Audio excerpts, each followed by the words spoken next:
Like, what was the transition like from the old owner to you? Like, was it I ended up firing the owner after 4 days. It took me like a year to a year and a half to really stabilize the whole thing. what advice would you give to somebody else that wants to buy a cleaning company? You're ready to work. Don't think you're just going to waltz into this. Probably the biggest lesson is hard for me. Business takes a long time to mature, at least 5 years. And the biggest hurdle for people that keeps people from going to that next phase is they don't trust their people. Right. And I'm sorry, there's no other way to achieve freedom. All right, what's going on, everyone? This is Jeremy Dixon. I'm the CEO at LV Clients Inc. And welcome to the Commercial Cleaning Growth Podcast, where we talk with real commercial cleaning business owners about how they've grown, scaled, and built profitable companies.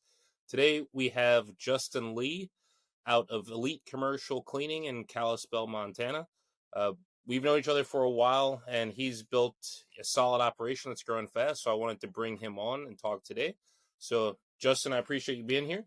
So Yeah, if you could, introduce yourself and tell everybody a little bit, about your company and, just kind of how you got started. sure. So, yeah, I live in Montana. I've lived in Montana for over a decade. And about 4 years ago, I was looking for a business to get into and to buy. And Mm-hmm. I found a small cleaning company in Bozeman, Montana, which is a couple hours from where I live now. Mm-hmm. And just had a dream to get it, acquire it and then build it and grow it into a larger organization. And so when I bought it, I think it had about 40 employees, maybe 35, mostly part-time employees.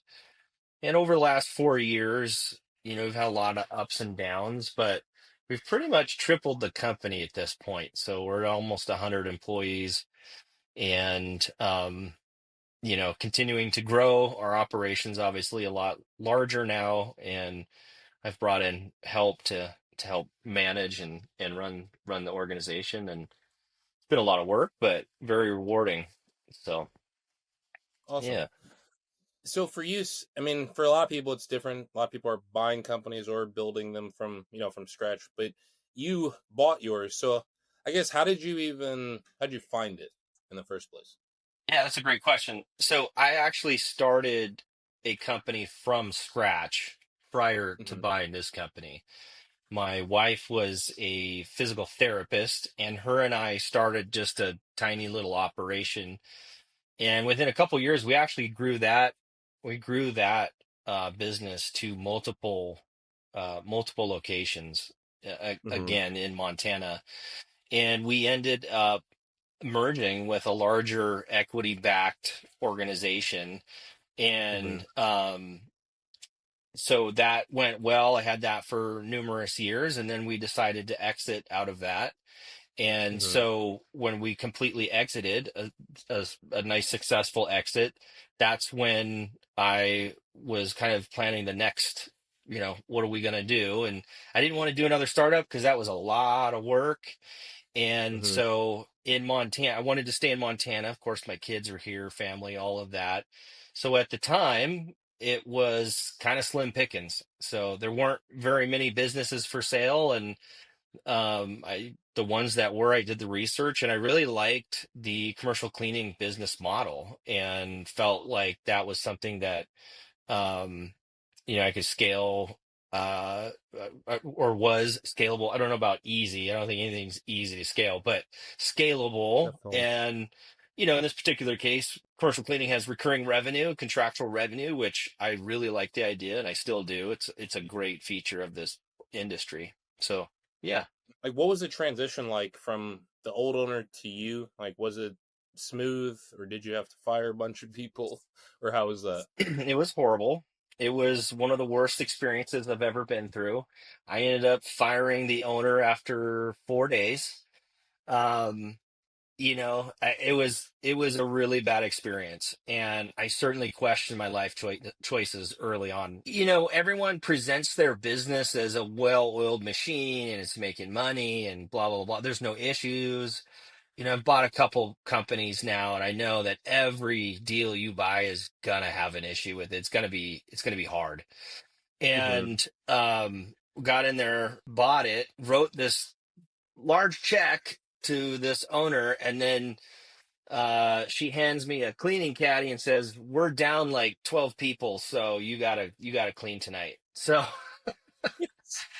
I thought, Oh, oh no. So we were down a lot of people, and it was because they didn't know how to run it properly, and they weren't great people to work for, so they had a hard time keeping people. And after that, she was trying to train me on how to take over the business, and we're down 12 people or something crazy like that. And we're in the office, and this key employee comes in. I mean, oh, mhm. that's the other thing. About 2 weeks before I bought it, the general manager quit and walked Oh, off the job, and I could have backed out of the deal, but I was like, no, that's okay. I'll fill the GM role for now.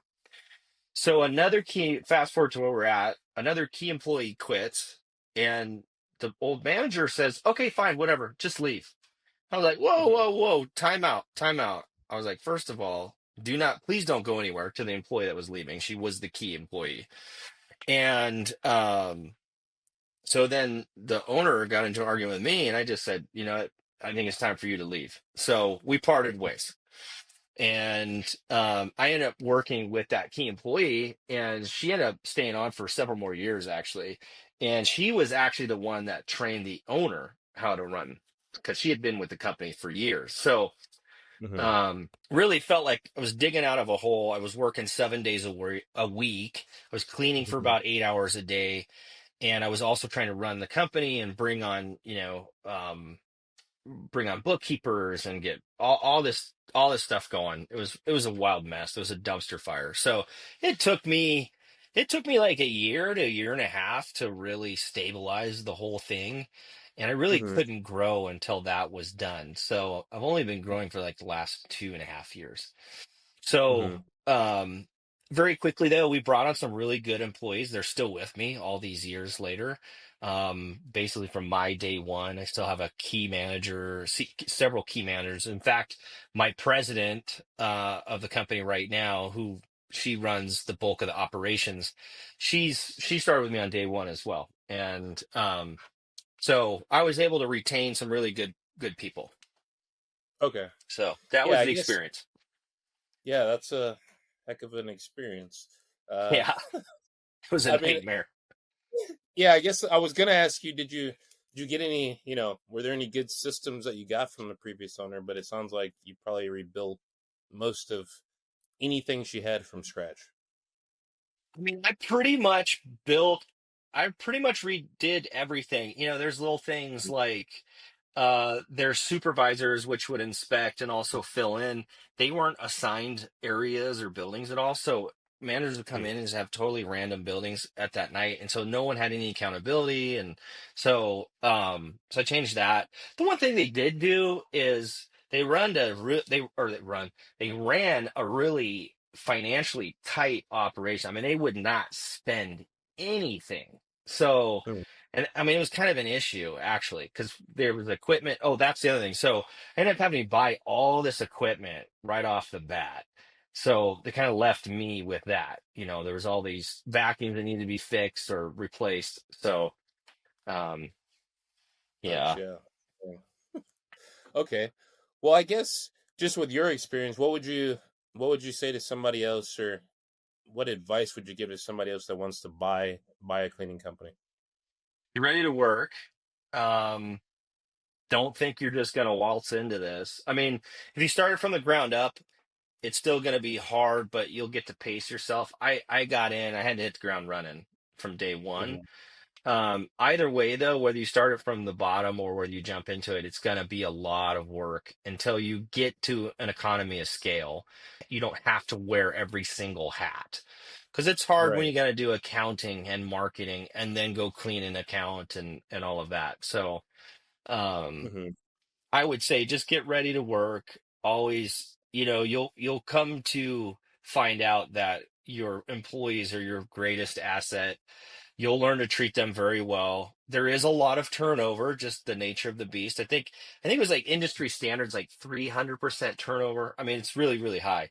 We don't Yeah. have it that high. Ours is a lot lower than that.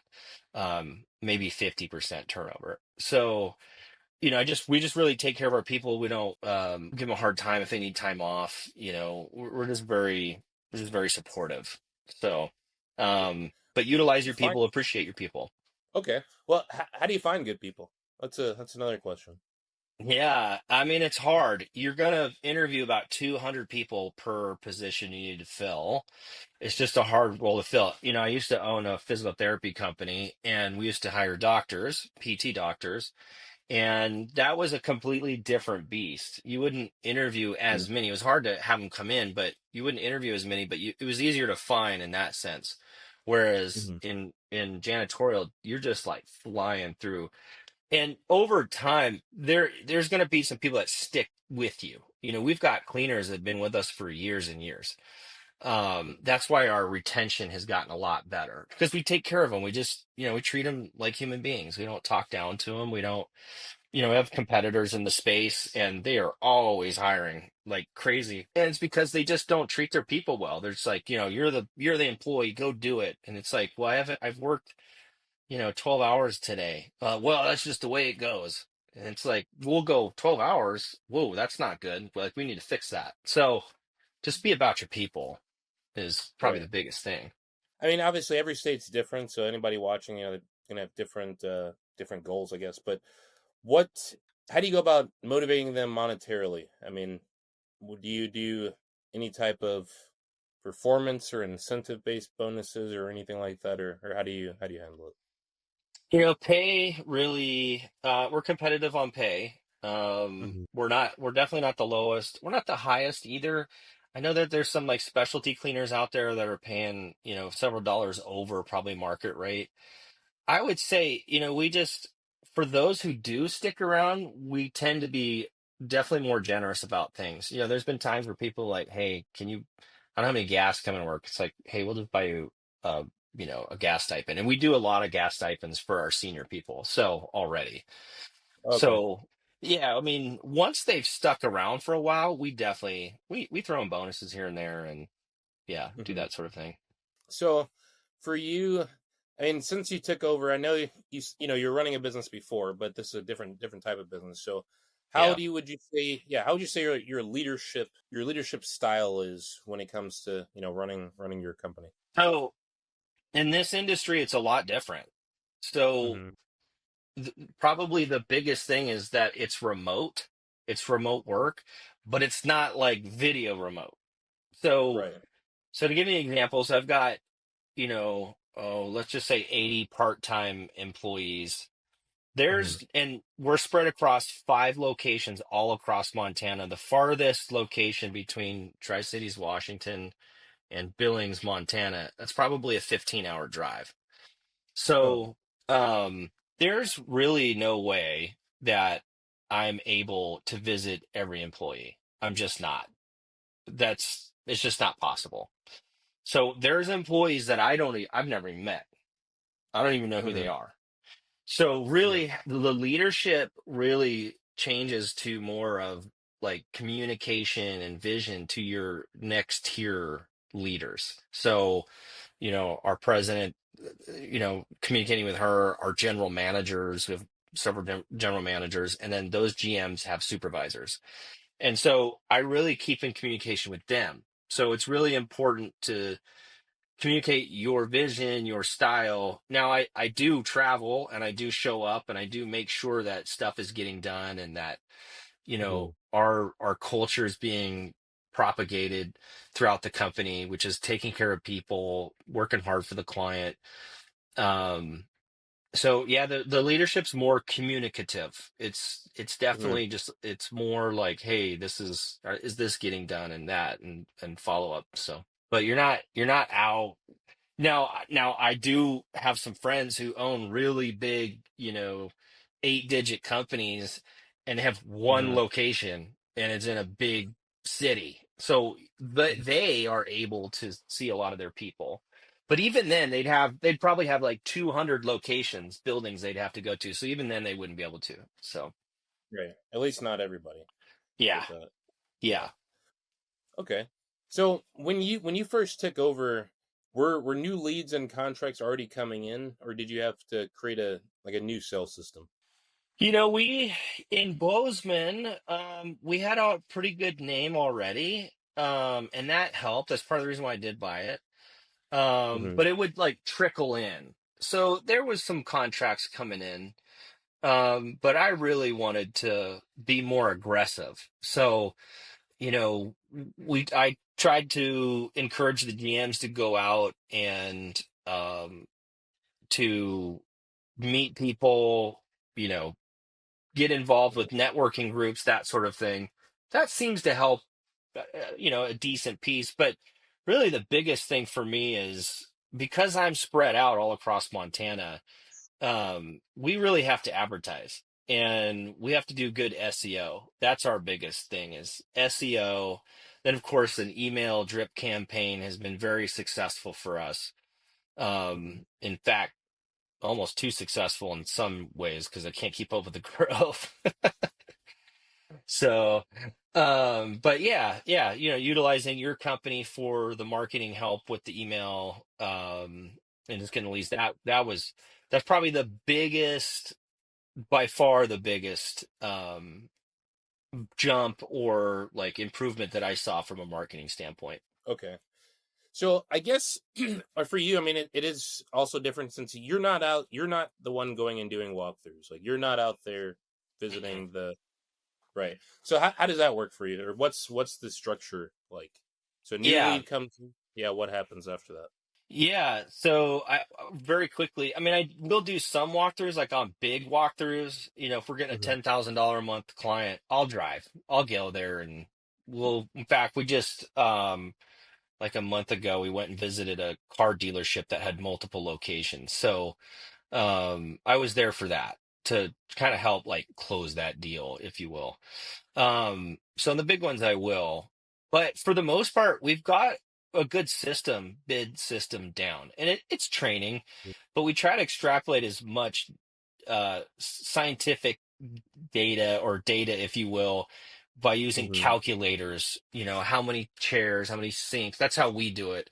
We can do a Hmm. productivity rate. We'll do a productivity rate on larger buildings. So if they have there's a 150,000 square foot warehouse facility, we'll just say 5,000 square feet per hour is your average clean. So we might do that, but in Hmm. in normal size kind of 5,000 square foot building with offices and that sort of thing, we actually go by fixture, and Hmm. that's really easy. We have we created this. Actually, my president created this Excel spreadsheet, and you just put in all this data, and that Hmm. spits out like how much time that that it's going to take. And our team's getting more experience now that they almost don't even need that anymore, but Hmm. it's helpful. So, and our contract system is all online signature, all of that. So, we've got it down to science. They don't really need me there to do that Okay. unless it's a bigger building. How do you go about? Do you have a system for presenting proposals, or when you send your proposal, do you just send it and then wait, or do you guys what do you do?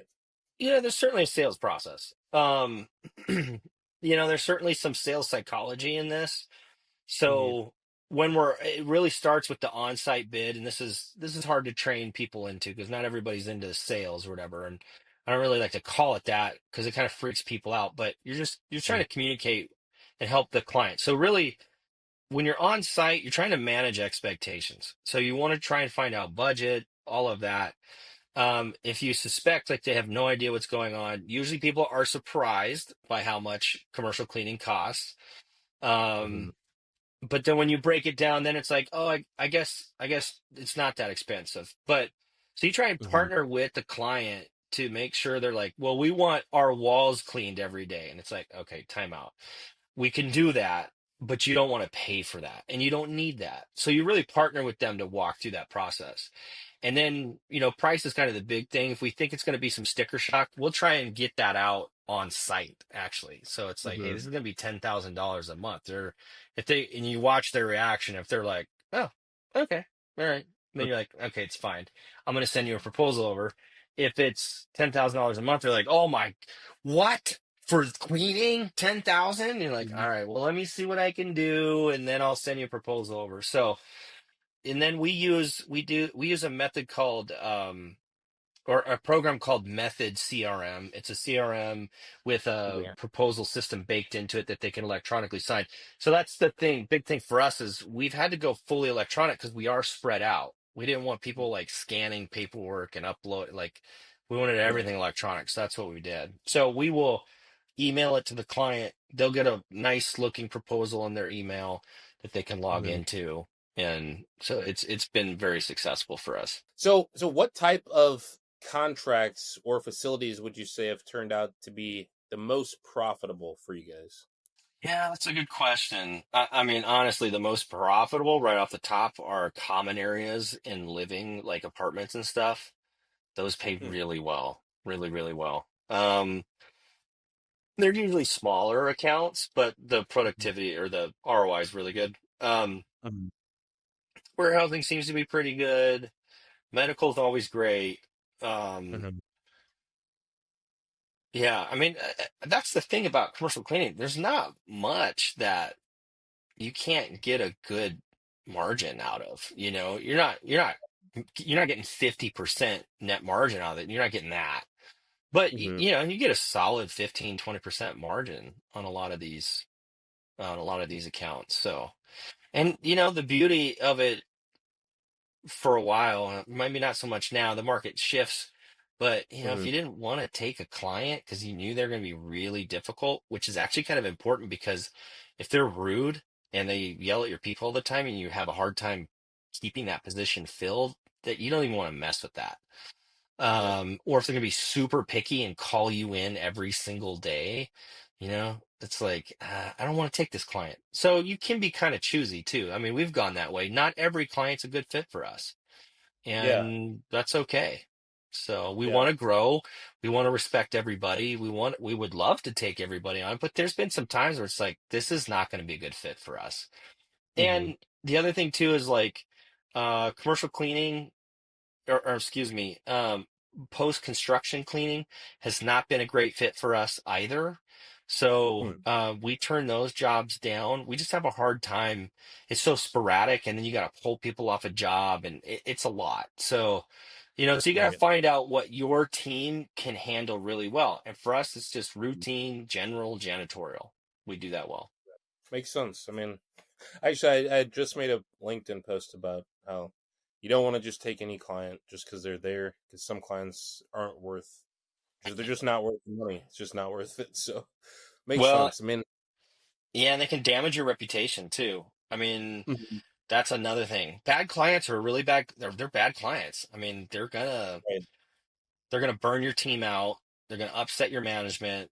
You're gonna make no profit off it because they're keep coming back in, and then it's like you can never make them happy, and then they drop you, and then they give you a 1-star review of how horrible your service was, and it's like, dude, we did everything you could. We just couldn't make you happy. Right. So Yeah. Better to drop them before, I mean, drop them in the yeah, proposal process. So, yep. okay. Well, has there been a particular deal that, really made you just feel like, okay, this business is definitely headed in the right direction? Um, we're picking up a lot of bigger clients now, which has been good. I think partly because we do operate in multiple cities across Montana. We're getting those companies that are in multiple cities. Hmm.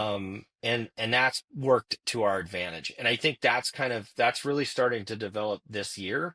And I feel like Hmm. that's been kind of what you're talking about is, hey, this is really cool. Like this is starting to work out now. So Yeah. Actually, on that point of like bigger accounts versus smaller accounts. So, we work with a lot of cleaning company owners, and there's some people, they prefer small accounts. They just want to stack up a lot of them. Some people, they come to us and they're like, we only want big accounts. If it's not 5 days a week, we don't want to lead. So, what's your thought on that? yeah. Um, we take a lot. We do everything. We try to stay over $500 a month. It just seems Hmm. like anything under that, we have enough like administrative processes now that it's like it costs a certain amount no matter what. So we kind of Hmm. need bang for our buck. But um and not only that, but our lower ones do have a higher margin, or else it's not really worth it. So the lower ones usually will have a decent margin in there. Maybe we'll be Mhm. at a 30% net margin on that. Now it's $500, so it's not like you're killing it, but we'll do everything. Now that being said, we do would obviously we want to go after, the 5 day a week, you Mhm. know, um bigger accounts. We definitely want those. Right. Those are just easier to schedule. They're easier to buy supplies against, and they're easier to, fill. So, yeah, I mean, that's just, it depends on your market. Depends on your market. It depends where Mhm. you're at. Are you scaling? You want everything? Then take everything. Are you in a market Mhm. where you dominate and now you can pick and choose? Fine, be that way, or be choosy. So, we still want to grow. So we're not going to take everything, but we're going to take a good look at it. So, Right. Okay. What would you say is one of the biggest, mindset shifts you've gotten, even maybe before your cleaning business, but just as being, becoming a business owner in general, from going to employee or, what you're doing before. I think you were in the army actually before, but yeah, yeah, how would you? Mhm. 18 years military. I certainly have had a lot of jobs over the years. I would say probably, yeah, I had been in management prior to that and have a lot of leadership experience prior to that. So it wasn't too much of a shift in that sense. But Mhm. I would say probably what took me a while to get used to is that, well, and let me say, I always had an owner mindset as a manager and Mhm. as a leader. I mean, I was the first one there, last one to leave. Mhm. So so I kind of already had that. I mean, I guess if you don't have that, that's something you need is, you're gonna be there a lot. And the other Mhm. thing too is not everybody's going to have your work ethic too. And they're great. They're great employees. They're Right. great people, but you can't expect people to work as much as you work as the owner. Mhm. That's not going to happen. So, you work 80 hours, your people are going to want to work 40. They just are. So just because you work 80 doesn't mean they have to work 80. So I think that's something to keep in mind. I think the other thing too is it was hard. Probably the biggest lesson is hard for me to deal with the stress of owning a business 24/7. I mean, it's like you could never get away with it. It's always on your mind. It's always stressful. Your emotions are attached to your bank account. Your emotions are attached to any sort of like thing that goes wrong in the company. You get sued or something. That is really hard to deal with. And I know a lot of people that get out of ownership because of that. And I don't blame them. I mean, there's days where I'm like, ugh, I really don't want to deal with this emotional, you know, Mhm. whatever. So that was hard. That took me probably 5 or 6 years to like get to a point where Mhm. now it's just a part of me and I have this stress all the time and whatever. Mhm. I had a friend of mine give me really good advice one time, and this is kind of how I look at things now, but he was an eye doctor.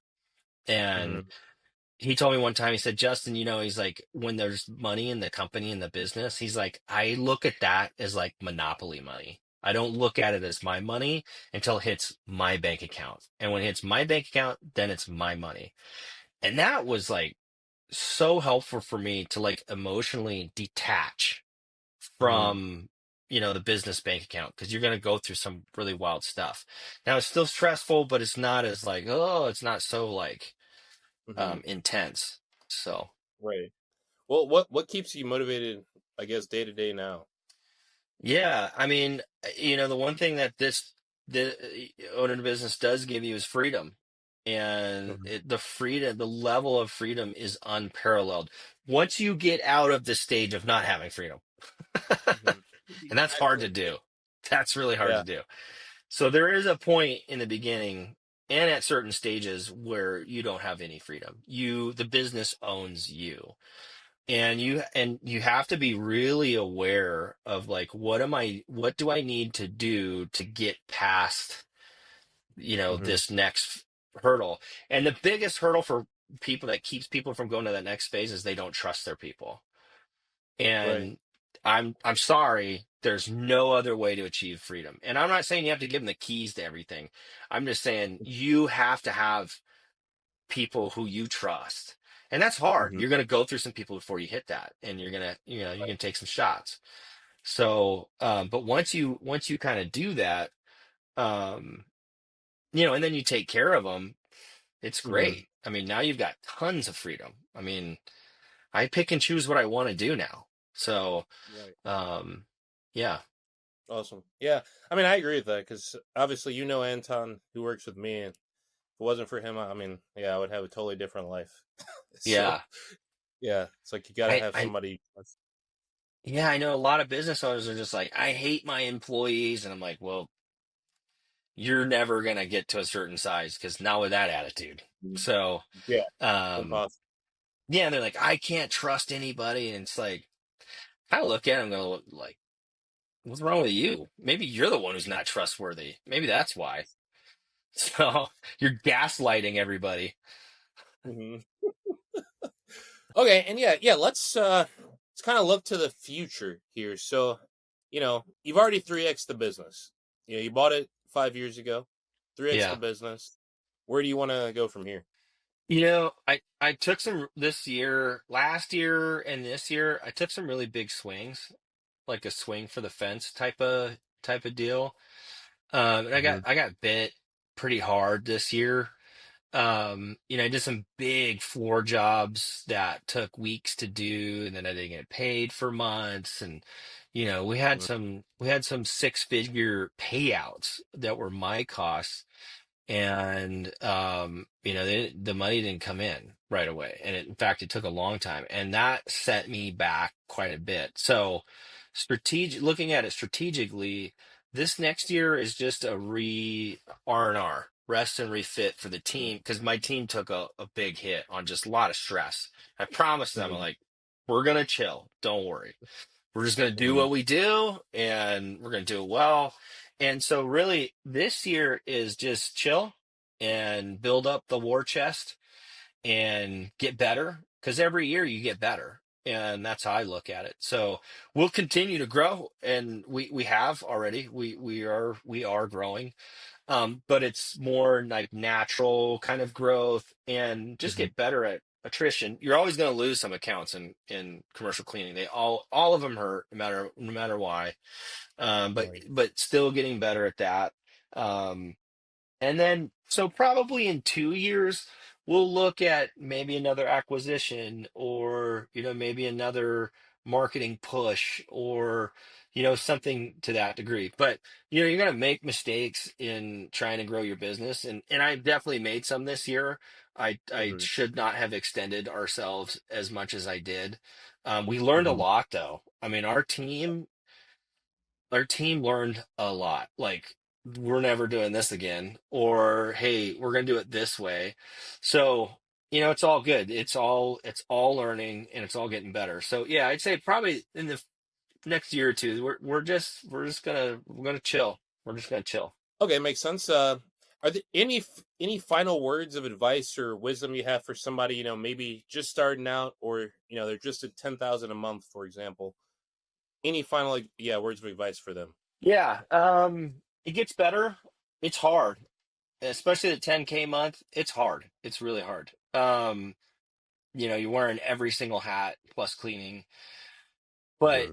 just you got to stay humble, and also, as far as like trying to learn techniques, reach out, join the BSCAI, Hmm. and connect with a mentorship group of people who are going through the same things you're going through. And that will there's so much great knowledge out there, and techniques, and people who've done it before. And they're just the one thing about other commercial cleaning company owners is they're very generous, and they want to help you. It's weird. They'll be like, I'll come over and help you, and you're like, I don't know you, like, why would you do that? That's Yeah. seriously how everybody is in the commercial cleaning company, because everybody works hard, and you're not in this for the glamour. You Mm-hmm. cleaning toilets, okay? I've cleaned a Right. lot of toilets. So, so you have to be humble, hard worker, help be supportive, but get that support from other people. Talk to me. I mean, I'll talk to anybody about it. So Yeah. we've talked a lot over the years. So, um, that's what I would say is get support in this and learn those good ideas and keep slugging out. Business takes a long time to mature, at least 5 years. Even though I bought a business, I haven't had it quite 5 years. I've had it about 4 years. I'm still on track for the 5 year mark to really turn that financial corner. So it Right. takes a long time, but if you start now and you just stay with it, when you look back, it's gonna be worth it. So Mm-hmm. Awesome. If you're watching this and you run a commercial cleaning company, make sure to subscribe to the channel as we're going to be having real conversations every week with owners who are building and growing their business. If you need help growing your business, click the link below, schedule a time to talk to my team, and we'd love to see how you can help. So thanks for tuning in. Thanks, Justin, for coming out, yeah. and we will, yep, we'll see you guys in the next episode.